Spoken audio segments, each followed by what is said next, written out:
नमस्कार मित्रों, मैं आप सभी का अपने YouTube चैनल पर आत्मा की सूक्ष्म गहराइयों से स्वागत करते हैं।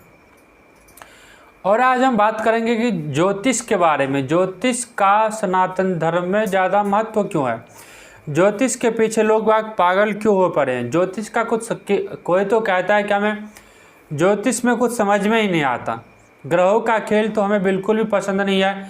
कोई कहता है कि नहीं, ग्रह के अनुसार ही जीवन चलता है और जैसा ग्रह चलता है उसी के हिसाब से मनुष्य का जीवन प्रभावित होता है। मनुष्य का जीवन में इफेक्ट बदलता रहता है, समय एक जैसा नहीं रहता है। आप आम बोल चाल की भाषा में सुने होंगे, अरे इसका तो लगता है कि राशि नक्षत्र खराब चल रहा है, इसका तो लगता है कि ग्रह चाल सही चल रहा है, इसका ग्रह सितारे बुलंद है तो ये आसमान को छू रहा है। यह सब हम लोग आम भाषा में भी कहते हैं। वहीं यदि किसी का सितारा बुलंद नहीं है, सितारा कमज़ोर है, सितारे कमज़ोर है, तो हम लोग आम बोलचाल में भी कहते हैं कि लगता है इसका समय खराब चल रहा है और इसी खराब समय के चक्कर में पड़कर यह इतना ज़्यादा परेशान रहता है या अपने जीवन में संघर्ष करता है। इसके बारे में हम ऐसा बोलते हैं। ये आम बोल चाल की भाषा है।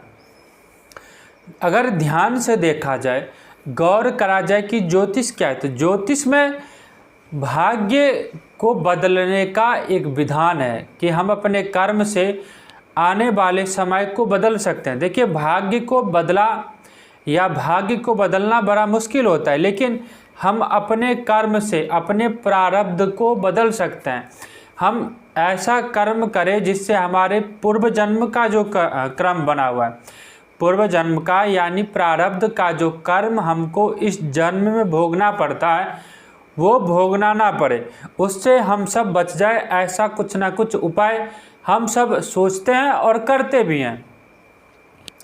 और कई बार हम ज्योतिष के पास जाते हैं, ज्योतिषी के पास जाते हैं, गुरुजी के पास जाते हैं, या आम तौर पर अपने कॉलोनी में, शहर में, नगर में जहाँ आप रहते हैं वहाँ पे प्रसिद्ध जो मंदिर है उस मंदिर में जाते हैं। वहाँ पंडित जी बैठते हैं, उन सब जन्म पत्रिका दिखवाते हैं कि बताइए पंडित जी, गुरुजी या ज्योतिषी जी का हमारे जन्म पत्रिका में ऐसा कौन सा ग्रह चल रहा है कि जिसके कारण हम अपने जीवन में इतने ज़्यादा परेशान हैं।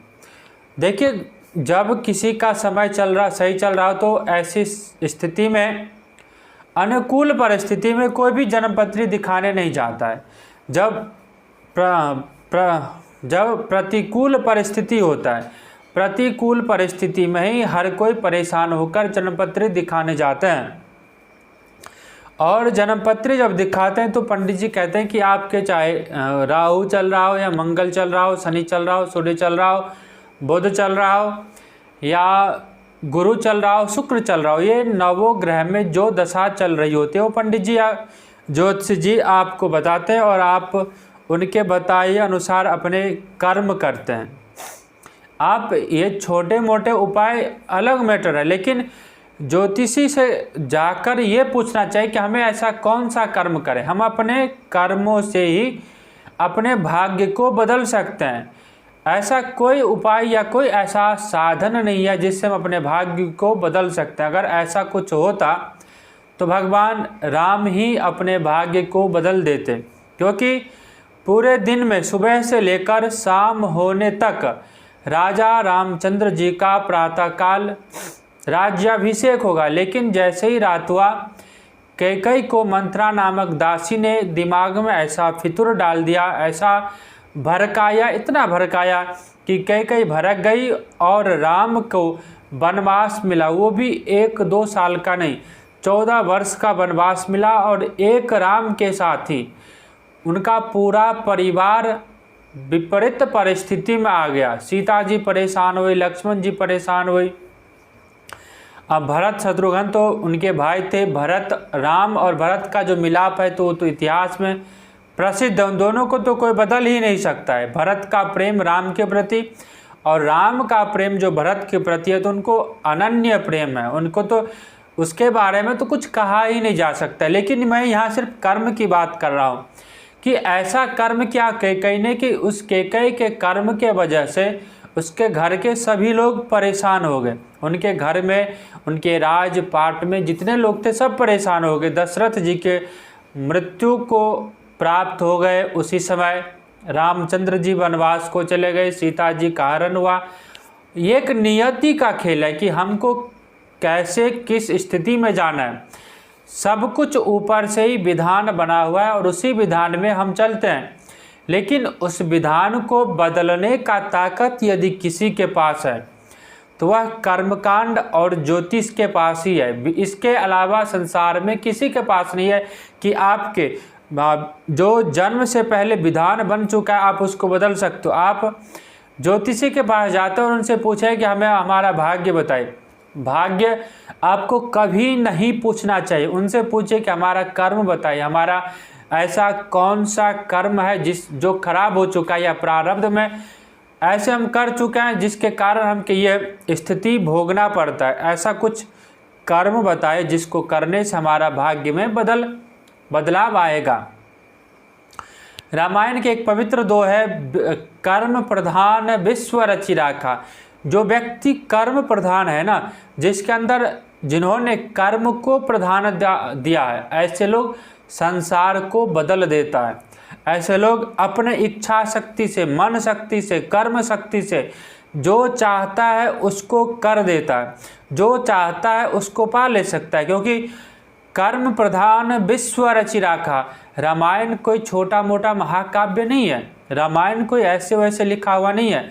सबसे पहले रामायण महर्षि वाल्मीकि जी ने लिखे, उसके बाद तुलसीदास जी ने लिखा और कई सारे लोगों ने लिखा है। सबका अपना अपना मत भेद है और मन का भेद है। देखिए, रामायण जैसे आप मार्केट में किसी पैठ में या कहीं पर सब्जी लेने जाते हो या कुछ सामान खरीदने जाते हो, उसमें आपको जो पसंद आता है वो ले लेते हो। किसी मान लीजिए आपने कपड़े वाले दुकान पे गए और आपको जो ड्रेस पसंद आया वो ड्रेस ले लिए, या आपने ज्वेलरी के दुकान पे गए, आपको जो ज्वेलरी पसंद आया आपने वो ज्वेलरी खरीद लिया। इसी तरह रामायण एक मार्केट है। रामायण एक बहुत बड़ा मार्केट है। इसके बारे में गलत बोलना तो चाहिए ही नहीं, गलत तो दिल में ख्याल ही नहीं आना चाहिए। आप रामायण को एक मार्केट समझिए। यदि आप इसमें से अच्छा लेना चाहेंगे तो आपको अच्छा मिलेगा, वहीं यदि आप इसमें से बुरा लेना चाहेंगे तो आपको बुरा ही मिलेगा। अब ये आप पे डिपेंड करता है, आप पे निर्भर करता है कि आप रामायण के अंदर क्या खोजते हैं, रामायण से आपका क्या चाह है, आप रामायण में से क्या देखते हैं और क्या लेना पसंद करते हैं। ये आपकी डिमांड है, आपका सोच है, आपका थिंकिंग पावर, आपको क्या चाहिए। खैर, ये वीडियो बहुत लंबा हो जाएगा, इसीलिए जो ज्योतिष क्या है इसके बारे में, इसके ऊपर हम चर्चा कर रहे थे। तो कर्म के ऊपर चर्चा कर रहे हैं कि हमारा जो कर्म है वो हमको पूछना चाहिए, उपाय क्या करें, ऐसा क्या कर्म करें जिसको करने से हमारा जो रुकावट है, हमारे फलाने कार्य में रुकावट आ रहा है, या जो भी योग बन रहा है, यदि गलत योग है तो गलत योग का निदान हो जाए और सही योग बन जाए और हम अपने जीवन में इस झंझट से, संघर्ष से मुक्ति पाकर आगे बढ़ जाए। ऐसा योग के उपाय अथवा कर्म ज्योतिषी से पूछना चाहिए। अपने भाग्य के बारे में मत पूछिए। भाग्य तो आपका समय के अनुसार बदलता रहेगा। आज अच्छा है तो कल बुरा हो सकता है, आज बुरा है तो आने वाले समय में 100% अच्छा ही होगा। किसी का भी समय हमेशा एक जैसा नहीं रहता है। बदलाव तो मनुष्य के जीवन का एक प्राकृतिक नियम है। इस नियम के अंदर तो सब बंधे पड़े हैं, चाहे मैं हूँ, चाहे आप हैं, चाहे संसार के कोई भी व्यक्ति है। इस बदलाव के अंतर्गत तो सभी बंधा है। इस बदलाव के अंतर्गत ही सभी के जीवन में बदलाव आता है। इसलिए आप निश्चिंत रहें, क्योंकि समय एक जैसा नहीं रहना है। समय तो बदलना ही है आपका, चाहे आप विपरीत परिस्थिति में है, चाहे आपका जीवन सुलभ है, संघर्ष में नहीं है, आप आराम से काट रहे हैं, तो इसमें घबराने की कोई बात नहीं है। ना ज़्यादा उत्साहित होइए कि हमारे जीवन में तो किसी प्रकार का दुख नहीं है।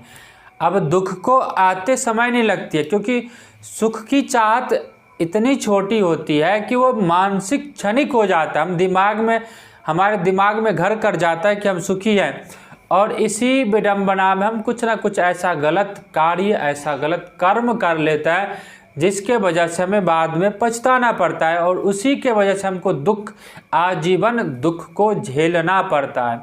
तो इस दुख को ना झेले, इसलिए ज़्यादा उत्साहित ना हो, और उत्साहित है तो अपने होश में आकर ही अपने कर्म को करें, किसी के साथ गलत व्यवहार ना करें, क्योंकि आपका कर्म आपका कभी पीछा नहीं छोड़ेगा। आज जो आप कर्म करेंगे वही आपका प्रारब्ध बनेगा और 100% इसको आपको तो भोगना ही पड़ेगा, कोई दूसरा नहीं भोगेगा। ये चाहे मुझसे लिखवा लीजिए, चाहे किसी से लिखवा लीजिए, भोगना आपको ही पड़ेगा। अब बात करते हैं कि ज्योतिष क्या है। देखिए, ज्योतिष 27 नक्षत्र है और 28वां नक्षत्र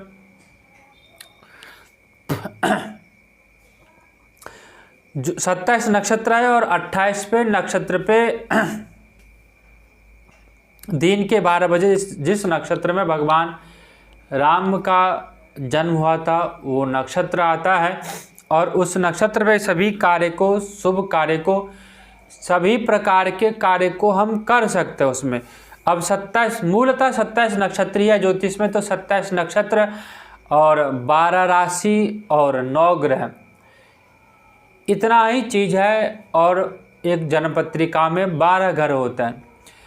अब ये जो 12, इसी के अंदर 27 नक्षत्र, 12 राशि और 9 ग्रह, इन्हीं के अंतर्गत जन्मपत्रिका घूमता रहता है। जन्मपत्री आपका लग्नेश, आपका जो षष्ठेश, आपका द्वादश, आपका अष्टमेश, जो विभिन्न घर है जन्मपत्रिका, उसका विभिन्न नामों से संबोधित किया जाता है, अलग अलग नाम दिया गया है। इसी नाम के अनुसार आपके जीवन के जो जन्मपत्रिका, आपका जन्मपत्रिका, उसमें ग्रहों की चाल बदलती रहती है। अब मान लीजिए ये आप समझ गए कि कितने राशि है, कितने नक्षत्र है और कितने ग्रह है। उसके बाद बात करते दशाओं की। एक महादशा, एक अंतरदशा, एक प्रत्यंतर दशा, एक सूक्ष्म दशा, एक प्राण दशा। ये 5 प्रकार की दशा जन्मपत्रिका में पाए जाते हैं। तो इसमें जो सबसे ज़्यादा घातक है वो प्राण दशा है, क्योंकि प्राण दशा बहुत कम समय के लिए आता है, 1 घंटे, आधे घंटे, 1 दिन के लिए आता है प्राण दशा। और उसी प्राण दशा में मनुष्य के साथ जो विपत्ति आनी होती है, जो घटना होता है, वो घट जाता है प्राण दशा आते ही।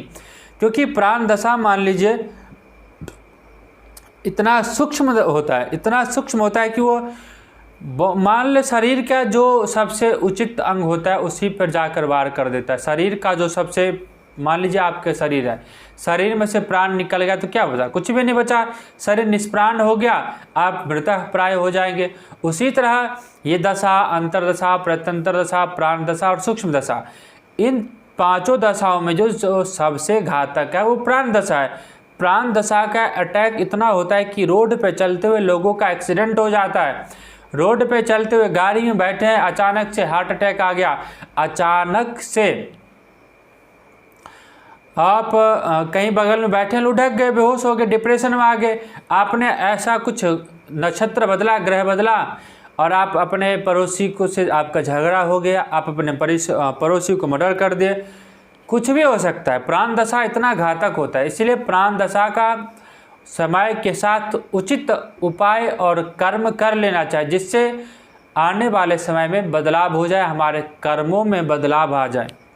मान लीजिए आप उपाय कर रहे हैं, आप कर्म कर रहे हैं और आपके कर्म का में भाग्य में लिखा है कि आपको फांसी होना ही होना है, और आप गुरुजी को बात मान करके आप उस उपाय को, उस कर्म को करने लगे, भगवान के नाम को जपने लगे, आप अध्यात्म में आ गए। तो आपके अध्यात्म में आने के बाद आपके जीवन में जो फांसी लगनी थी वो फांसी ना लग करके आप रास्ते पे चल रहे हैं। आपका छोटा सा एक्सीडेंट हुआ, कहीं से शरीर से एक बूंद आपके ब्लड, रक्त ज़मीन पर गिर गया तो ये छोटे से सुई से भी काम चल जाता है। कांटे चुभ गया, आपका काम हो गया, आपका जो बहुत बड़ा ग्रह था वो टल गया, आप बच गए, सकुशल हैं आप। तो ज्योतिष का हमारे जीवन में बहुत ज़्यादा रोल होता है। कोई कहता है कि हम तो ज्योतिष को नहीं मानते, भैया हमारा विश्वास नहीं है, इस पर हमारा ज़्यादा कुछ भरोसा नहीं है, लोग बाग तो ठग है, ठगते रहता है, नग ले लो, ये मंत्र का जाप कर लो, ये उपाय कर लो, ये फलाना कर लो, ये ढिमकाना कर लो। देखिए, आप चाहे इसको मिथ माने चाहे मैथोलॉजी माने, चाहे आप विश्वास करें या ना करें, वो आपका पर्सनल मैटर है। परंतु जैसे सूर्यदेव सुबह प्रातः काल के समय जैसे निकलते हैं ना, और अपना रोशनी सभी के ऊपर छोड़ते हैं, वो किसी में कमी या ज़्यादा नहीं करते। आप तो सूर्य तो निकलेंगे ही निकलेंगे, चाहे आप सूर्य को माने या ना माने। आप ये तो नहीं कह सकते कि भैया सूर्योदय को तो हम नहीं मानते, सूर्य को हम नहीं मानते, सूर्य कल निकला या नहीं निकला हमें उससे कोई भरोसा नहीं। सूर्य तो निकलेगा ही निकलेगा। इसी तरह ज्योतिष भी अपना कार्य करेगा ही करेगा। आप भले ही ज्योतिष को मानो या ना मानो, उस मानने से या न मानने से ज्योतिष के ऊपर कोई फर्क नहीं पड़ने वाला। ज्योतिष का जो संबंध है, ज्योतिष का जो कार्य है, वो तो होकर ही रहेगा। यदि आपके ग्रह चाल फिलहाल अच्छे हैं, मान लीजिए शुभ ग्रह है, महाबुध हो गया, यदि सूर्य लग्नेश है या लग्न में बैठा है तो सूर्य मंगल हो गए, गुरुदेव हो गए, शुक्र हो गया, बृहस्पति हो गए, ये सब शुभ ग्रह माने जाते। यदि ये सब आपके जन्म पत्रिका में कारक ग्रह हैं, और कारक ग्रह की जब दशा चलती है, त्रिकोण की जब दशा चलती है, पहले घर की, लग्नेश की, पंचमेश की, नवमेश की, और आयेश की चलती है, लाभाधिपति की चलती है, तो आपके जीवन सुचारू रूप से चलते रहते हैं। वहीं यदि आपके जन्म पत्रिका में छठे घर की दशा शुरू हो गई, और मान लीजिए छठे में आपके शनिदेव बैठे हैं, फिर तो आपको शनिदेव रसातल में ही पहुंचाएंगे। आप भले ही ये कह कि हम माने या ना माने, हमें शनिदेव क्या बिगाड़ लेगा? शनिदेव आपको इतना बिगाड़ देगा कि आप कुछ करने के लायक ही नहीं रहेंगे। यदि आप आसमान में उड़ रहे हैं ना, तो आप फर्श पे चलने के लायक नहीं रहेंगे। शनिदेव आपका इतना बिगाड़ देगा शनिदेव। उसके बाद अष्टमेश की दशा चल रहा है। अष्टमेश और सप्तमेश दोनों मारक ग्रह माने जाते हैं। सप्तमेश मारक ग्रह माने जाते हैं। द्वादशेश यानी 12वें भाव की दशा भी मारक दशा माना जाता है। उसी में यदि राहु, केतु, शनि, मंगल की दशा आ जाए, क्रूर ग्रह की दशा आ गया ना, तो आपके जीवन का बंटाधार तो कर ही देगा। कभी कभी गुरु भी इतना ज़्यादा परेशान कर देता है, इतना ज़्यादा हमें नुकसानदायक जीवन की स्थिति में ला देता है कि हम गुरु से ही परेशान हो जाते हैं। हम जो सोचते हैं कि हमारा राहु तो खराब है और राहु की दशा में तो हम ज़्यादा उन्नति नहीं करेंगे, इसका उलट होता है। राहु की दशा में तो हम बहुत ज़्यादा उन्नति कर जाते हैं, जबकि गुरु के दशा में आकर हम परेशान हो जाते हैं। गुरु हमारा कुछ कार्य नहीं करता। गुरु के दशा आते हमारे सारे कार्य जो बन रहे होते हैं वो भी बिगड़ जाते, वो भी समाप्त हो जाता है। सामाजिक जो समरसता है वो खत्म हो जाता है। हमारा बोल चाल की जो वाक्य की शक्ति इतना ज़्यादा कठोर हो जाता है, तो हर चीज़ में बदलाव आ जाता है हमारे अंदर। इसीलिए समय के अनुसार ये कहना कि हम ज्योतिष को नहीं मानते हैं या मानते हैं, इससे कोई फर्क नहीं पड़ता, आप माने या ना माने। लेकिन जैसे सूर्यदेव का प्रकाश हर जगह रहता है, वैसे ज्योतिष का जो ज्ञान है वो हर जगह फैलेगा ही फैलेगा। हर जगह उसका अपना कार्य होता ही होता है। आपके मानने या ना मानने से कुछ नहीं होगा। मान लीजिए किसी को बुखार लगा, तो वो तो पैरासीटामोल खाएगा ही खाएगा, जब भी तो उसका बुखार दूर होगा।